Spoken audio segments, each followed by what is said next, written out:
কিছু বা প্রেমে মজে গেছো কোনটা? ভয় দেখিয়েছি বলতে কি প্রেমের ভয় দেখিয়েছি না ভূতের ভয় দেখিয়েছি? কোনটা তুমি দেখিয়েছো? ভয় আমি দেখাইনি, ভয় আমি পেয়েছি। আমার একটা অন্য কাজের করতে গিয়ে আমার এই এক্সপিরিয়েন্সটা হয়, অ্যান্ড সেটা খুব রিসেন্ট, নভেম্বরেই হয়। তো তারপরে ভয় পাওয়া সত্ত্বেও আমি ঘুরতে যাই সোলো ট্রিপে। তো লাকিলি ওই ভয়টা অতটাও কাবু করতে পারিনি, কারণ আমার মনে হচ্ছে যে না না না যাই হয়ে যাক না কেন, আমি আমার শিবজি নিয়ে ঘুরে বেরিয়েছি, সব ঠিক হয়ে যাবে। আজ সত্যি তাই, সবই ভালো হয়ে যায়। তো সবাইকে সবার আগে শুভ নববর্ষের অনেক অনেক অনেক ভালোবাসা, শুভকামনা।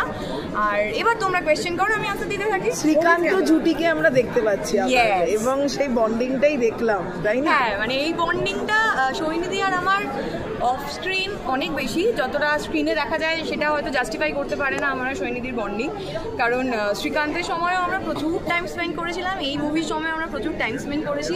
অ্যান্ড বেস্ট পার্ট হচ্ছে যখন দুজনের সিন থাকতো না, তখন আমাদের একটা আলাদা জোন ক্রিয়েট হতো, যেখানে আমরা নানান ধরনের জিনিস থেকে শুরু করে পুরোনো মেমোরিজ থেকে শুরু করে লাইফ নিয়ে, লাইফে ভালো খারাপ সব কিছু নিয়ে প্রচুর আড্ডা মেরেছে। আর আমার মনে হয় সৈনিধি যেহেতু আমার থেকে অনেকটা বড় আর সিনিয়র, তাই আমি সৈনিধির থেকে নানান রকম দিক থেকে অনেক কিছু শিখতে পারি, জানতে পারি, যেটা আমি খুব এক্সাইটেড থাকি সৈনিধির সাথে গল্প করার সময়।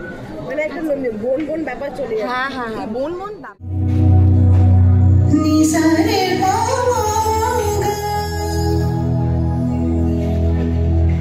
কি আর বলবো আমি আমার সকল গল্প